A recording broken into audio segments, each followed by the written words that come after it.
यदा पूर्वपक्षिणा काचित् शंका उद्भाविता। कथं शंका? पूर्वम् अहं सुखी आसम् इत्यत्र सुखस्मरणं जायमानम् अस्ति। सुखस्मरणम् इत्युक्ते सुखस्य स्मृतिः वर्तते। अतः अत्र स्मृत्यात्मकसुखस्य अथवा सुखं स्म्रियमाणं सुखमपि अन्तःकरणे, नाम तस्य देशः अपि अन्तःकरणमस्ति। अनन्तरं सुखाकारा अन्तःकरणवृत्तेः अपि देशः अन्तःकरणमस्ति इति कृत्वा विषय तदाकारवृत्त्योः एकदेशसत्त्वेन ज्ञानस्य प्रत्यक्षं स्यात्, नाम सुखस्य प्रत्यक्षं स्यात्। किन्तु पूर्वम् अहं सुखी आसम् इत्यत्र तु अतीतस्य सुखस्य स्मरणमेव अस्ति, प्रत्यक्षत्वं नास्ति। किन्तु भवताम् उक्तलक्षणरीत्या अत्र प्रत्यक्षत्वम् आगतं। यतोहि अत्र कथं प्रत्यक्षत्वम् आगतं कि अत्र उपाधिद्वयमपि एकस्मिन् देशे अस्ति। भवद्भिः पूर्वम् उक्तं कि यदा उपाधिद्वयम् एकस्मिन् देशे आगच्छति तदा उपाधिद्वय उपहितं यद्भवति तदपि एकं भवति, तयोर्मध्ये अभेदः भवति।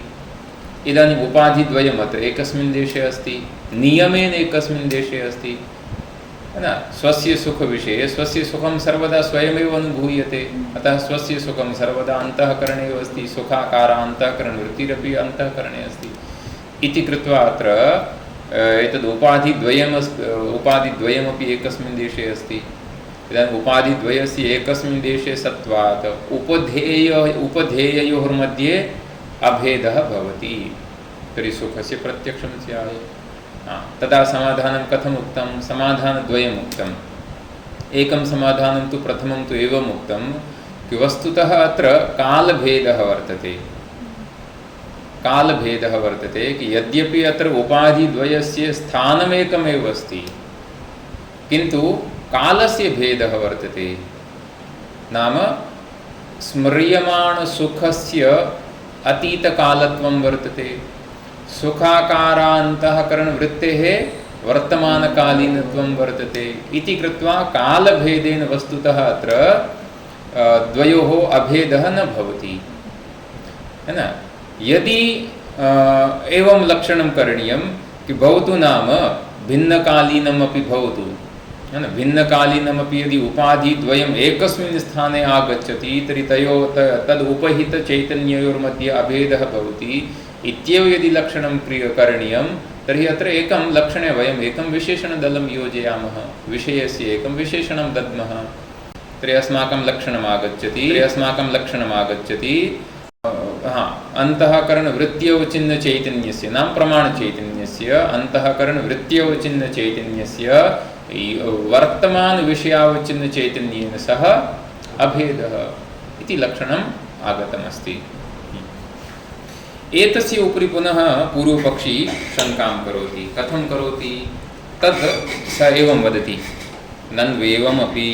नन्वेवमपि इत्युक्ते विषयस्य एकं विशेषणं दत्तम् अस्ति। किं विशेषणं दत्तं? वर्तमानत्वम् इति विशेषणं दत्तं, तथापि पूर्वपक्षी वदति अन्यत्र कुत्रचित् दोषः अस्ति एतस्य लक्षणस्य। कुत्र? स्वकीयधर्माधर्मौ वर्तमानौ यदा शब्दादिना ज्ञायेते। कः अर्थः एतस्य? तर्हि एवं कल्पनां करोतु, चिन्तयतु, कश्चन अन्यः आगत्य मम कृते वदति, न, कश्चन अन्यः आगत्य मम कृते वदति, न, त्वं धार्मिकः असि इति वदति। त्वं धार्मिकः असि, तुम बड़े धार्मिक हो। तर्हि मम कृते नाम तस्य शब्दं श्रुत्वा, तस्य शब्दः मया कर्णाभ्यां श्रूयते, अतः तस्य शब्दं श्रुत्वा मयि शाब्दबोधः भवति। शब्दद्वारा जायमानः बोधः शाब्दबोधः, मयि शाब्दबोधः भवति। किम् आकारकः शाब्दबोधः? अहं धार्मिकः अथवा अहं धर्मवान्, एतादृशः कश्चन शाब्दबोधः भवति। इदानीम् अत्र पश्यतु, शाब्दबोधः भवति नाम इदानीं ज्ञानस्य शाब्दबोधः भवति। तर्हि वस्तुतः अहं धार्मिकः अस्मि एतादृशं यद् ज्ञानं जातमस्ति तद् ज्ञानं शाब्दज्ञानम् अस्ति। शाब्दज्ञानम् इत्युक्ते शब्दात् ज्ञानं जातम् अस्ति। शब्दात् यद् ज्ञानं जायते तत् शाब्दज्ञानम् उच्यते। किन्तु भवताम् एतद् यद् प्रत्यक्षलक्षणम् अस्ति एतावता कि प्रमाणचैतन्यस्य वर्तमानविषयावच्छिन्नचैतन्येन सह अभेदः।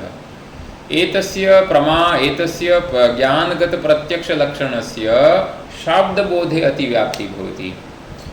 कथम् अतिव्याप्तिः? पुनः एकवारं पश्यामः कि यदा शब्दद्वारा एतादृशः बोधः भवति तर्हि इदानीं पश्यन्तु, अहं धार्मिकः अस्मि एतादृशः बोधः जातः। तर्हि इदानीम् अत्र धर्मान्तः प्रमाणचैतन्य नाम अन्तःकरणवृत्ति इत्युक्ते धर्माकार अन्तःकरणवृत्ति। अहं धार्मिकः अस्मि तर्हि अत्र धर्माकार अन्तःकरणवृत्ति। विषयः कः? धर्मः विषयः। इदानीम् एषः धर्मः, तस्य धर्मस्य देशः कः? नाम धर्मस्य स्थानं किमस्ति? अन्तःकरणं।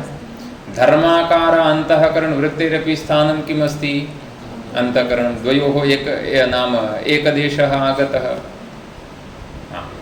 अतः इदानीं तर्हि अहं धार्मिकः अस्मि इति ज्ञानस्य प्रत्यक्षं भवेत्। इदानीम् एकं यद् अस्माभिः परिष्कृतं दलं यद् निवेशितमासीत् तदपि योजयतु। एषः धर्मः इदानीं वर्तमाने अस्ति वा भूतकाले अस्ति वा भविष्यत्काले? वर्तमाने। नाम धर्मः इति विषयः वर्तमान वर्तते। तर्हि अस्माकं लक्षणं किमस्ति? प्रमाणचैतन्यस्य। तर्हि प्रमाणचैतन्यं नाम अत्र धर्माकार अन्तःकरणवृत्त्यवचिन्नचैतन्यं वक्तुं शक्नुवन्ति। प्रमाणचैतन्यम् अत्र किमस्ति? धर्माकार अन्तःकरणवृत्त्यवचिन्नचैतन्यं। तस्य चैतन्यस्य वर्तमानविषयचैतन्येन सह अभेदः। तर्हि वर्तमानविषयचैतन्यं किमस्ति? धर्मावचिन्नं चैतन्यं। कीदृशमस्ति? वर्तमानः वर्तते। वर्तमानकाले धर्मः अस्ति किल? अतः अतः वर्तमानविषयावचिन्नचैतन्येन सह प्रमाणचैतन्यस्य सह अभेदः अस्ति वा नास्ति? अत्र द्वयोः चैतन्ययोः अभेदः अस्ति वा नास्ति? अस्ति। तर्हि किं भवेत्? अहं धार्मिकः अस्मि नाम त्वं धार्मिकः असि इति शब्दद्वारा यद् ज्ञानम् उत्पन्नं तद् ज्ञानमपि प्रत्यक्षं भवेत्। प्रत्यक्षलक्षणम् अत्र आगच्छति। तर्हि आपत्तिः का वर्तते? आपत्तिः एवम् अस्ति, पूर्वपक्षी वदति कि यदा शब्दद्वारा ज्ञानं भवति, कश्चन आगत्य वदति त्वं धार्मिकः असि इति शब्दद्वारा वदति, तर्हि शब्दद्वारा यद् ज्ञानम् उत्पद्यते तत् प्रत्यक्षं न भवति, तत् शाब्दं भवति वस्तुतः इति नैयायिकानां प्रक्रिया वर्तते। किन्तु भवतां यत् प्रत्यक्षलक्षणम् अस्ति तत् प्रत्यक्षलक्षणं शाब्दज्ञानेपि गच्छति। अतः कः दोषः? अतिव्याप्ति। शाब्दज्ञानेपि लक्षणं गच्छति, लक्षणं व्याप्तं भवति, अतः अतिव्याप्तिः अस्ति। नाम प्रत्यक्षलक्षणम् अस्ति तर्हि प्रत्यक्षे एव तस्य व्याप्तिः भवेत्, अन्यत्र तस्य व्याप्तिः न भवेत्। किन्तु इदानीं भवतां ज्ञानगतप्रत्यक्षलक्षणस्य शाब्दज्ञानेपि अतिव्याप्ति। अतः लक्षणे अतिव्याप्तिनां कश्चन दोषः एव अस्ति। लक्षणं दोषग्रस्तम् इति तस्य आशयः। किञ्चित् अवगम्यते? इदानीं पङ्क्तिं पठतु कनय्या। नन्वेवमपि स्वकीय धर्मो वर्तमानो यदा शब्दादीनां जायते तदा तादृश शाब्दज्ञानादौ अतिव्याप्ति इति अतिव्याप्ति दोषः। किमर्थम् अतिव्याप्तिः? तदुच्यते तत्र, है न? तत्र नाम शाब्दज्ञानादो धर्माद्यवचिन्न तद् वृत्त्यवचिन्न चैतन्ययोः एकत्वात्। अत्र धर्माद्यवचिन्नं चैतन्यम् अनन्तरं तद् वृत्त्यवचिन्नं नाम धर्माकारान्तःकरणवृत्त्यवचिन्न चैतन्यम् अनयोः एकत्वात्। अनयोः अभेदः जातः। यतो द्वयोः कालः अपि एकः अस्ति, अनन्तरं देशः अपि एकः वर्तते इति कृत्वा द्वयोर्मध्ये अभेदः तर्हि प्रत्यक्षं भवेत्। तर्हि धर्मस्य अधर्मस्य वा एवं प्रत्यक्षं भवेत्। किन्तु धर्मस्य वा अधर्मस्य प्रत्यक्षं लक्षण इदानीं यदि अस्तु प्रत्यक्षं भवेत् तर्हि अङ्गीकुर्मः। धर्मस्य वा अधर्मस्य प्रत्यक्षं भविष्यति इति पूर्वपक्षिणा आपत्तिः दत्ता। तर्हि इदानीम् अस्माभिः उच्यते अस्तु प्रत्यक्षं भवेत्, धर्मस्य प्रत्यक्षं भवेत्, अङ्गीकर्तुं शक्यते। कस्यापि मते धर्मस्य अथवा अधर्मस्य प्रत्यक्षं न भवति। नैयायिकः, वैशेषिकः, सांख्यः, योगी, वैशेषिकः, पूर्वमीमांसकः वा वेदान्तिनः है ना, ये धर्मं स्वीकुर्वन्ति सर्वेषामपि मते धर्मस्य कदापि प्रत्यक्षं न भवितुमर्हति। सर्वेपि अङ्गीकुर्वन्ति धर्मस्य प्रत्यक्षं न भवति। धर्म तो अंतःकरण का है तो प्रत्यक्ष होना चाहिए। हाँ, एषा युक्ति अस्ति, एषा युक्ति अग्रे विचार्यते। अन्तःकरणस्य धर्म इत्युक्ते धर्मः अन्तःकरणे अस्ति तर्हि तस्य प्रत्यक्षं भवेत् इति किल। हाँ, किंतु तथा वक्तुं न शक्यते। तो सबसे पहला ये ऐसा प्रश्न कर सकते हैं आप कि धर्म सुख दुख का तो प्रत्यक्ष मानते हैं, अंतःकरण में रहने वाले सुख और दुख का प्रत्यक्ष मानते हैं, धर्म इत्यादि का प्रत्यक्ष क्यों नहीं मानते हैं? धर्म का तो प्रत्यक्ष होता है ना कि नहीं होता है? धर्म का या अधर्म का प्रत्यक्ष हो तो प्रत्यक्ष धर्म या अधर्म को कभी देखा है? उसको देखा है, उसका प्रत्यक्ष हुआ है कि नहीं हुआ है?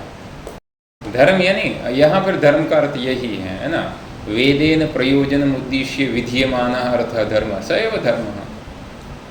तर्हि धर्मस्य प्रत्यक्षं भवति वा न भवति? किं वक्तव्यं? कुत्र? मन्दिरे वा यज्ञशालायां किमपि वक्तव्यं किल? कुत्र?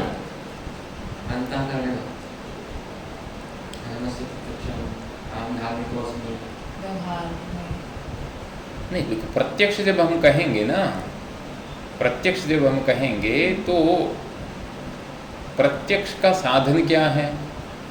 5 ज्ञानेंद्रिय और 1 मन, बस ये साधन है। इनके द्वारा जो ज्ञान होगा उसको प्रत्यक्ष कहेंगे। यथा अहम पुस्तकस्य प्रत्यक्षं करोमि, तर्हि पुस्तकस्य प्रत्यक्षं कथं करोमि? अहम नेत्रेन्द्रिय द्वारा करोमि अथवा त्वगिन्द्रिय द्वारा करोमि। मम सविधे किमपि साधनमस्ति किल। सुखस्य प्रत्यक्षम् अहं करोमि केन इन्द्रियेण? मनसा, अन्तरिन्द्रियेण। तर्हि धर्मस्य प्रत्यक्षं भवति, तत्र किं साधनं? तद्वक्तव्यं।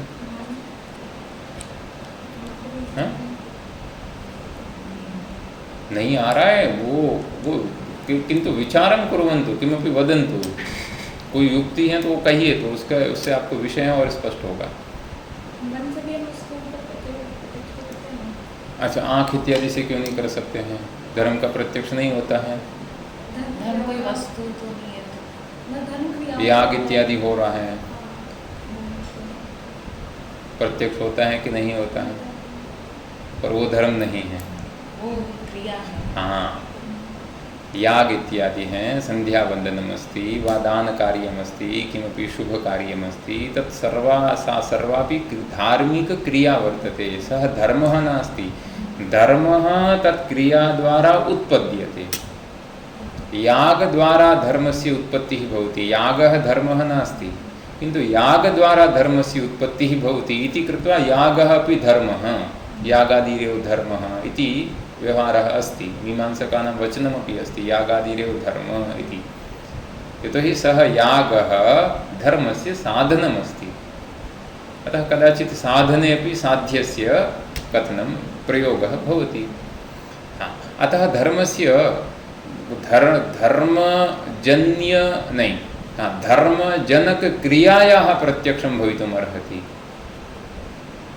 धर्मस्य प्रत्यक्षं न भवति। तर्हि मनसा धर्मस्य प्रत्यक्षं भवेत्, मनसापि न भवति, नाङ्गीक्रियते। धर्मस्य मनसापि प्रत्यक्षं न भवति। जैसे सुख दुख का होता है मन से, तो धर्म का क्यों नहीं होता? वो भी तो मतलब एक ये है ना, जैसे सुख है दुख है, वो भी कुछ भाव, भाव है और अंतःकरण में रहते हैं, तो उनका होता है और धर्म का नहीं होता है। तो इसमें उस वस्तु का, यही आगे कहेंगे, उस वस्तु का स्वभाव होता है। कुछ वस्तुएं ऐसी होती है जिनका प्रत्यक्ष होने का स्वभाव नहीं है, तो नहीं है ना। केषांचन वस्तूनां प्रत्यक्ष स्वभावः भवति। तो फिर धर्म का ज्ञान कैसे होता है? तो का धर्म का ज्ञान अनुमान से होता है, अनुमान से। यथा धूम हेतुना तस्य जनकः वह्निः ज्ञायते, तद्वदेव धर्मस्य कार्यं दृष्ट्वा तस्य कारणस्य धर्मस्य अनुमानं क्रियते। सुखं दृष्ट्वा एतेन धर्मः कृतः, दुःखं दृष्ट्वा एतेन अधर्मः कृतः, एवं रूपेण अनुमानं भवति। इति चेत् न ग्रन्थकारः वदति एवम् अतिव्याप्तिः अत्र मास्तु, दातुं न शक्यते। किमर्थं न शक्यते? इदानीम् अतिव्याप्तिः तु आगता, वस्तुतः आगता। पूर्वपक्षिणः यः आशयः वर्तते, या आशङ्का वर्तते, सा समीचीना वर्तते, है न। प्रश्नः सम्यक् अस्ति तस्य, अतः किं करणीयं? तर्हि अस्माकं यत् लक्षणम् अस्ति तत्र इतोपि एकं दलं योजयामः, तथा कुर्मः। तर्हि पश्यतु, योग्यत्वस्यापि विषयविशेषणत्वात्, कि अस्माकं यत् यः विषयः वर्तते तस्य विषयस्य पूर्वं किम् एकं विशेषणं योजितमासीत्? वर्तमानत्वम्। इदानीम् इतोपि एकं विशेषणं योजयन्तु, योग्यत्वं।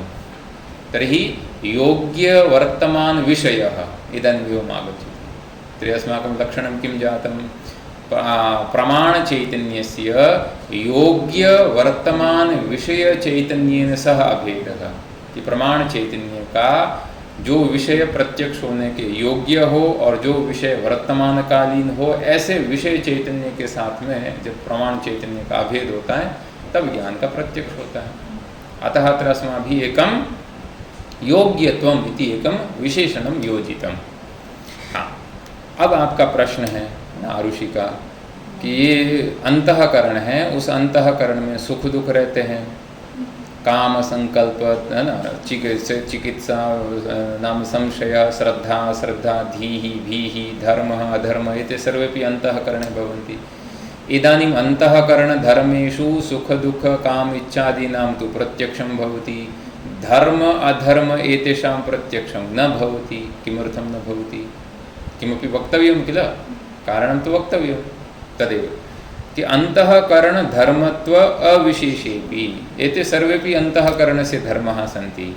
तथापि किंचित् योग्यं, किंचित् योग्यम् इत्युक्ते किंचित् प्रत्यक्ष योग्यं, है न, किंचित् प्रत्यक्ष अयोग्यं भवति इत्यत्र कः हेतुः, किं कारणं तदुच्यते। फलबलकल्प्यः स्वभाव एव शरणम्। अत्र तत्तत् धर्मस्य नाम तत्तत् वस्तुनः स्वभाव एव अत्र शरणं नाम कारणमस्ति, अन्यत् किमपि न। स्वभाव एव कारणम् इत्युक्ते सुख दुःखादीनां प्रत्यक्ष स्वभावः वर्तते, धर्म अधर्म एतेषां प्रत्यक्ष स्वभावः नास्ति। तर्हि प्रत्यक्ष योग्यं किम् अस्ति, प्रत्यक्ष योग्यं किं नास्ति, एतदस्माभिः कथं कल्पनीयं? तदुच्यते फलबलकल्प्यः। फलं नाम कार्यं, कि कार्यं दृष्ट्वा अस्माभिः तस्य कल्पना कर्तुं शक्यते कि एतस्य प्रत्यक्षं भवति, एतस्य प्रत्यक्षं न भवति इत्येव नियामकम् अत्र अङ्गीकरणीयम्, है न। इत्येव नियामकम् अस्माभिः वेदान्तिभिः अङ्गीकरणीयं। न केवलम् अस्माभिः तथा अङ्गीकरणीयम्, अपि तु त्वयापि तथैव अङ्गीकरणीयं। नैयायिकेन येन एतादृशः प्रश्नः उद्भावितः, भवतापि तथैव अङ्गीक्रियते, अपि च तथैव अङ्गीकरणीयं, है न। किमर्थम्? अन्यथा यदि तथा भवान् यदि तथा न अङ्गीकरोति तर्हि तव न्यायमते सुख दुःख इच्छा द्वेष एते ये अष्टगुणाः सन्ति, कुत्र भवन्ति? आत्मनि भवन्ति। आत्मनः विशेषगुणाः सन्ति किल, तर्हि तेषु आत्मनः एते सर्वेपि गुणाः समवायसम्बन्धेन आत्मनि भवन्ति तव मतेपि। इदानीम् एतेषु अष्टसु विशेषगुणेषु सुख दुःख इच्छा द्वेष काम क्रोध एतेषां तु प्रत्यक्षं भवति इति भवान् वदति, किन्तु एतस्मिन्नेव आत्मनि धर्मः अपि अस्ति अधर्मः अपि अस्ति, तस्य तयोः प्रत्यक्षं न भवति इति भवान् वदति। तर्हि वयं पृच्छामः इदानीं धर्मस्य अधर्माधर्मयोः प्रत्यक्षं किमर्थं न भवति? तर्हि त्वयापि किं समाधानं दातव्यं? कि धर्माधर्मयोः प्रत्यक्षस्वभावः नास्ति, सुखदुःखादीनां प्रत्यक्षस्वभावः अस्ति इत्येव त्वया वक्तव्यं किल। तर्हि त्वयापि तथैव वक्तव्यं, मयापि तथैव उच्यते। तदेव कि अन्यथा न्यायमतेपि आत्मधर्मत्व अविशेषात् सुखादिवत् धर्मादेरपि प्रत्यक्षत्वापत्तिः दुर्वारा। अन्यथा तथा यदि समाधानं भवता न अङ्गीक्रियते तर्हि तव मतेपि यथा आत्मनि विद्यमानानां सुखदुःखादीनां प्रत्यक्षं भवति तथैव धर्माधर्मयोः अपि प्रत्यक्षत्वं भविष्यति। एतादृशी आपत्ति तव मतेपि आगच्छति, अपि च तादृशी आपत्ति दुर्वारा वर्तते, भवतापि वारणं कर्तुं न शक्यते। तत्र त्वयापि एतदेव समाधानं तत्र वक्तव्यं न। अतः एतद्विषये कश्चन श्लोक एवं वर्तते, यश्च पक्षे ययोश्च पक्षे समो दोषः परिहारोऽपि वा समः। नाम ययोः द्वयोः पक्षयोर्मध्ये, एकः पूर्वपक्षः एकः सिद्धान्तपक्षः, द्वयोर्मध्येपि कश्चन प्रश्नः आगच्छति। प्रश्नः अपि समानः वर्तते, अनन्तरं तयोः प्रश्नयोः समाधानम् उत्तरमपि समानम् अस्ति, समाधानमपि उभयोः पक्षयोः मध्ये समानम् अस्ति। तर्हि तादृशः प्रश्नः एव न उद्भावनीयः, तादृशः तत्र प्रश्नः एव न करणीयः, तथा तत्र उच्यते। अतः अस्माकम् एकम् एतद्दलम् आगतमस्ति। इदानीं लक्षणं किम् आगतं पुनः वदन्तु। प्रमाणचैतन्यस्य योग्यत्व इदानीम् एकमेव दलं कुर्वन्तु। प्रमाणचैतन्यस्य योग्य वर्तमान विषयावचिन्न चैतन्येन सह अभेदः। तर्हि इदानीम् एवं रूपेण लक्षणस्य परिष्कारं कृत्वा, लक्षणं नाम या पूर्वपक्षेण आपत्तिः उक्ता आसीत् सा परिहृता। इतोपि एतस्य उपरि पूर्वपक्षी पुनः प्रकारान्तरेण शङ्कां करोति। कथं? न च एवमपि इत्युक्ते योग्यत्वम् इति यदा विशेषे विशेषणं दत्तं तथापि एतद् दत्तम्, अनन्तरं तत्र प्रत्यक्षत्वापत्ति परिहृता, तथापि वर्तमानतादशायां त्वं सुखी इत्यादि वाक्यजन्यज्ञानस्य प्रत्यक्षता स्यात्। इदानीं पूर्वपक्षे कथं वदति? स एवं वदति, पश्यतु। वर्तमानतादशायाम् इत्युक्ते वर्तमानदशायां किं भवति? चिन्तयतु, कश्चन पुरुषः आगत्य वदति, मानवीकृते वदति, त्वं सुखी असि इति सः वदति। किं वदति? त्वं सुखी असि इति सः वदति। तस्य एतादृशं शब्दं श्रुत्वा अस्माकं कृते ज्ञानं जायते। किं ज्ञानं भवति? अहं सुखी अस्मि। इदानीम् अहं सुखी अस्मि इत्यत्र यस्य सुखस्य ज्ञानं भवति तद् ज्ञानं कीदृशम् अस्ति? शाब्दज्ञानं वा प्रत्यक्षं? अहं सुखी अस्मि इति ज्ञानं कीदृशम् अस्ति? प्रत्यक्षम् अस्ति। तर्हि पूर्वपक्षी वदति कि वस्तुतः एतद् ज्ञानं तु शब्दद्वारा जातम् अस्ति। शब्दद्वारा यद् ज्ञानं जायते तत्तु शाब्दं भवति। किन्तु अत्र तु पश्यन्तु, कश्चन अन्यः आगत्य वदति त्वं सुखी असि। तस्य तत् शब्दं श्रुत्वा अस्माकं यद् ज्ञानं जायते कि अहं सुखी अस्मि, एतद् ज्ञानं तु प्रत्यक्षम् अस्ति। इत्युक्ते शब्दद्वारापि प्रत्यक्षं ज्ञानं भवति। प्रत्यक्षं ज्ञानं केन प्रमाणेन भवेत्? प्रत्यक्षप्रमाणेनैव भवेत् किल। किन्तु भवतां तु अत्र प्रत्यक्षं ज्ञानं यस्य ज्ञानस्य लक्षणं भवद्भिः कृतमस्ति, तादृशप्रत्यक्षज्ञानं तु केवलं प्रत्यक्षप्रमाणेनैव भवेत्, किन्तु तत्तु शब्दद्वारापि भवति। शब्दद्वारा तु शाब्दं ज्ञानं भवेत्, किन्तु अत्र तु पश्यन्तु, भवताम् अत्र एतद् लक्षणं तु शब्दद्वारापि प्रत्यक्षं ज्ञानं भवति। एतादृशं भवतां विचित्रं लक्षणमस्ति इति तस्य आशयः वर्तते। यथा अनुमित्यात्मकं ज्ञानं केन प्रमाणेन भवेत्? अनुमान प्रमाणेन भवेत्, न प्रत्यक्ष प्रमाणेन, न उपमानेन, न शब्द प्रमाणेन, न वा अन्य प्रमाणेन भवेत्। तद्वदेव प्रत्यक्ष ज्ञानमपि केन प्रमाणेन भवेत्? प्रत्यक्ष प्रमाणेन भवेत्। तर्हि अहं सुखी अस्मि इति प्रत्यक्षं ज्ञानम् अस्ति वा नास्ति? ज्ञानम् अस्ति। तर्हि तद् ज्ञानं प्रत्यक्ष प्रमाणेनैव भवेत्। अन्यस्य प्रमाणस्य तत्र प्रयोगः क्रियते चेदपि तत्र ज्ञानं न भवेत् प्रत्यक्षं, किन्तु अत्र तु पश्यन्तु शब्दद्वारापि एतादृशं प्रत्यक्षं ज्ञानं भवति। अतः एनां तर्हि भवतां लक्षणं सम्यक् नास्ति।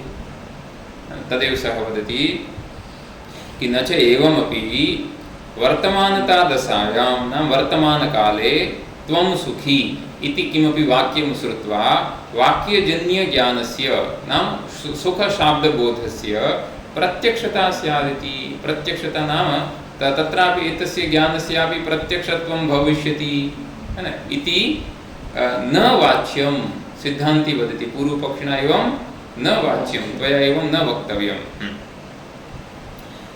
किमर्थं न वक्तव्यं? तो सिद्धांति वदति इष्टत्वात्, कि शब्द के पूर्व पक्षी ने आपत्ति दी कि आपका जो प्रत्यक्ष ज्ञान है वह तो केवल प्रत्यक्ष प्रमाण से ही नहीं होगा, अपितु शब्द के द्वारा भी हो जाएगा। तो सिद्धांति ने कहा हो जाएगा तो और अच्छी बात है, खुशी मनाइए।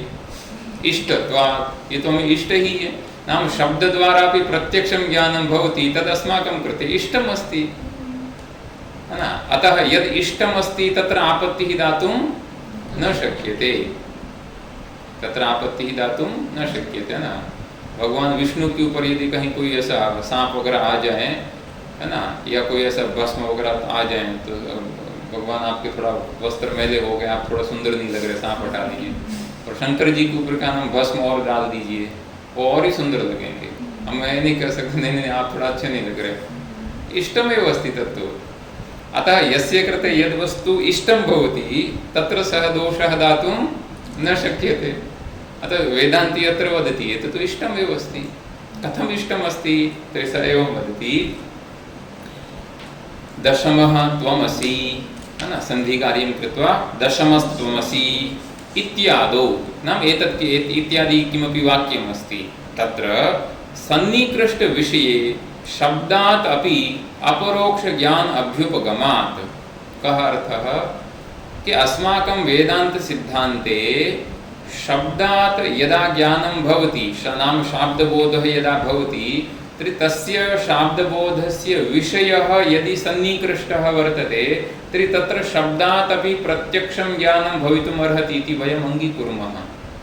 अतः अस्माकम् एषः सिद्धान्तः उच्यते शाब्दापरोक्षवाद, नाम शब्दात् अपि अपरोक्षं ज्ञानं भवति।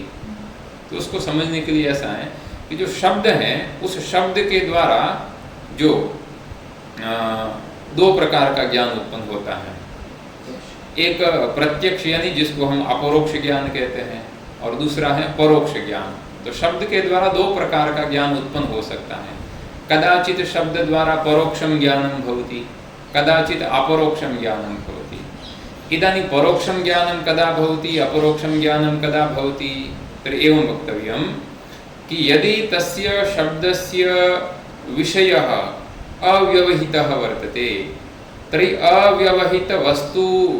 अव्यवहितवस्तुनः शब्दद्वारा अपरोक्षं ज्ञानं भवति, व्यवहितवस्तुनः शब्दद्वारा परोक्षं ज्ञानं भवति।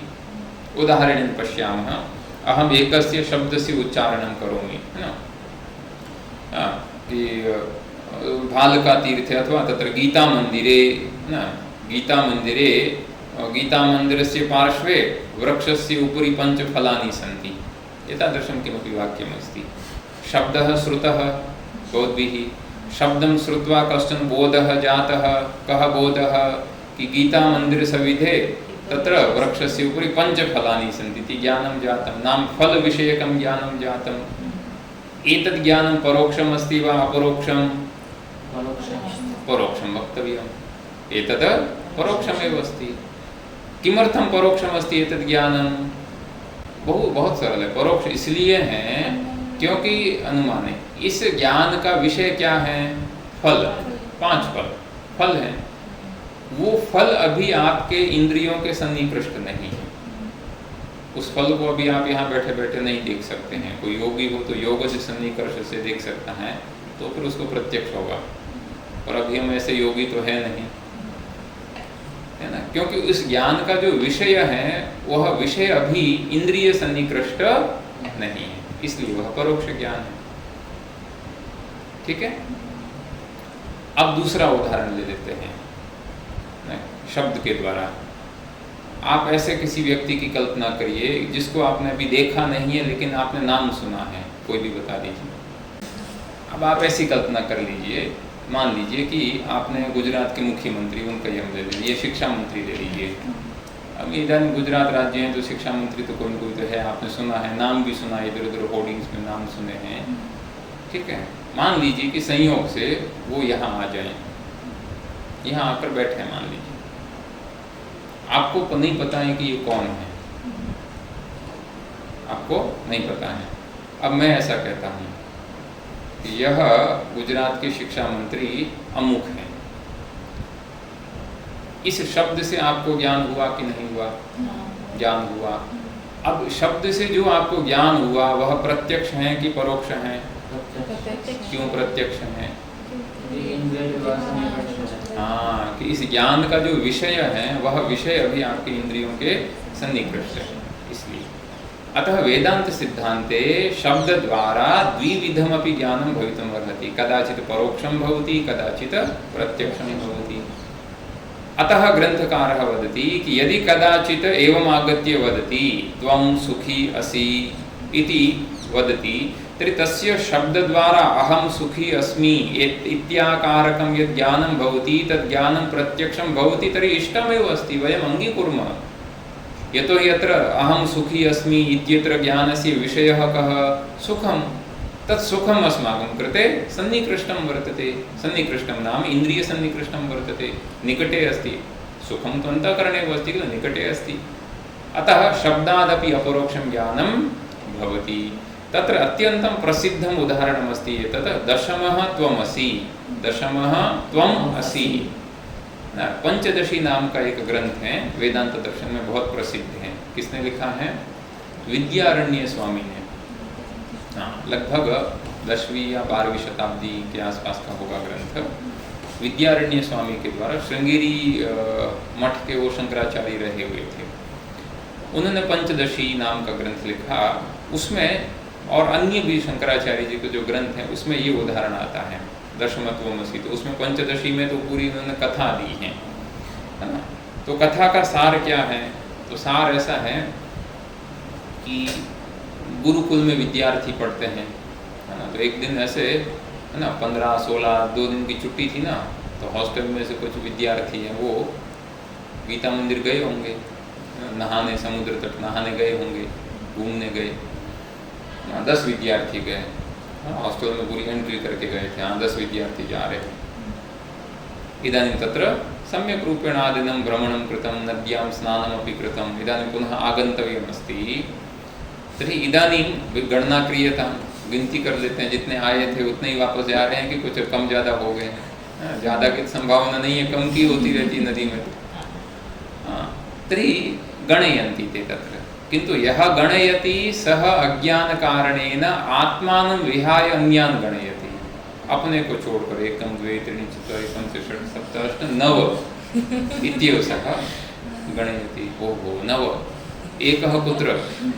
अन्यः अपि गणयति, सोऽपि आत्मानं विहाय अन्यान् 1, 2, 3, 4, 5, 6, 7, 8, 9 इत्येव गणयति। ओहो, एकः नद्यां गतः मृतः इति विचिन्त्यते अत्यन्तं शोकाकुलः जातः। इदानीं पुनः गुरुकुलं कथं गन्तव्यम्? एकः मृतः, कदाचित् गुरुः आगत्य ताडयति वा एवं तर्जयति। अतः गुरुजी भी पीछे चिंता करने लग गए, भाई 10 गए थे तो गए कहाँ, वापस क्यों नहीं आए? तो गुरुजी स्वयं आ गए वापस नदी तट पर। देखा तो सारे के सारे रो रहे हैं, एक बह गया, एक बह गया, एक बह गया। तो पूछा, किं जातं? वयं 10 छात्राः आगतवन्तः, एकः नद्यां मृतः, इदानीं पश्यतु 1, 2, 3, 4, 5 एते 9 एव सन्ति।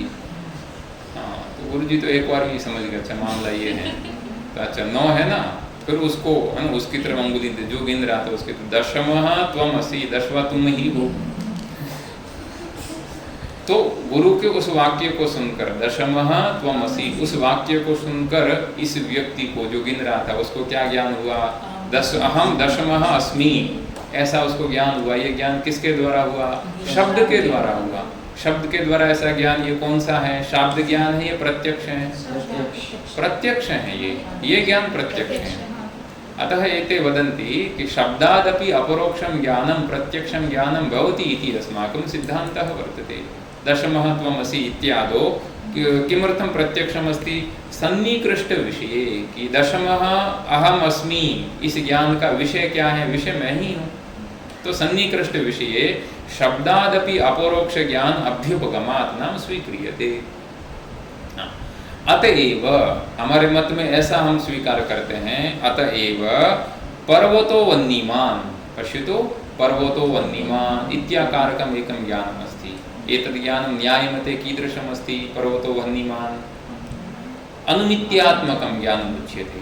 किं ज्ञानम्? अनुमित्यात्मकं ज्ञानम्। अनुमित्यात्मकं नाम इत्युक्ते अनुमानेन जायमानं ज्ञानम् अनुमितिः, अनुमित्यात्मकं ज्ञानम् अस्ति। अतः एव कि अस्माकं मते पर्वतो वह्निमान् इत्यादि ज्ञानमपि वन्यंशे परोक्षं पर्वतांशे अपरोक्षं। कि पर्वतो वह्निमान् ये जो ज्ञान है ये न्याय में ये एक ही ज्ञान कहा जाता है। एक ही ज्ञान है। इस एक ज्ञान के दो अंश हैं, दो अंश हैं, अथवा इसको नैयायिक कहते हैं विशिष्ट ज्ञान। विशिष्ट ज्ञान यानी जो विशेषण के सहित जो ज्ञान होता है उसको विशिष्ट ज्ञान कहते हैं। ठीक है। तो न्याय मत में पर्वतो वह्निमान् यह पूरा का पूरा एक ज्ञान है। और कैसा ज्ञान है? विशिष्ट ज्ञान है। और विशिष्ट ज्ञान है और ये अनुमित्यात्मक ज्ञान है। और वेदांती कहता है कि हमारे मत में पर्वतो वह्निमान् इस ज्ञान के भी दो अंश हैं। ज्ञान का एक अंश वो पर्वत में रहता है जिसको हम कहते हैं पर्वतांश। ज्ञान का दूसरा अंश है वह वह्नि में रहता है जिसको कहते हैं वन्यंश। तो हमारे अनुसार यहाँ पर्वतांश का तो प्रत्यक्ष हो रहा है, वन्यंश का प्रत्यक्ष नहीं हो रहा है। अतः पर्वतो वह्निमान् इत्यादि ज्ञानमपि वन्यंशे परोक्षं, वन्यंशे तो परोक्षम् अस्ति। यतोहि वह्नेः तत्र प्रत्यक्षं न भवति। अतः वन्यंशे परोक्षं पर्वतांशे अपरोक्षं। पर्वतांशे तु एतद् ज्ञानम् अपरोक्षम् एव अस्ति। नाम पक्षः यः पर्वतः वर्तते तस्य तु अपरोक्षमेव ज्ञानं भवति। किमर्थं पर्वतस्य अत्र प्रत्यक्षं ज्ञानं किमर्थं स्वीक्रियते? तदुच्यते पर्वताद्यवचिन्न चैतन्यस्य, चैतन्यं सर्वत्र अस्ति तर्हि पर्वतेपि चैतन्यम् अस्ति। तर्हि पर्वतादि अवचिन्न चैतन्यस्य बहिः निस्सृत और अंतःकरण वृत्त्यवचिन्न चैतन्य, पर्वताकार अंतःकरण वृत्त्यवचिन्न चैतन्य अभेदात् उभयोः। यदा अत्र अभेदः भवति यतोहि पर्वतः इन्द्रियसन्निकृष्टः वर्तते इति कृत्वा अभेदः भवति। अतः अत्र पर्वतस्य प्रत्यक्षं भवति, किन्तु वह्नेः प्रत्यक्षं न भवति। किमर्थं न भवति? तद् अग्रे उच्यते। वन्यंशे तु अंतःकरण वृत्ति निर्गमन असंभवेन। क्या अर्थ हुआ?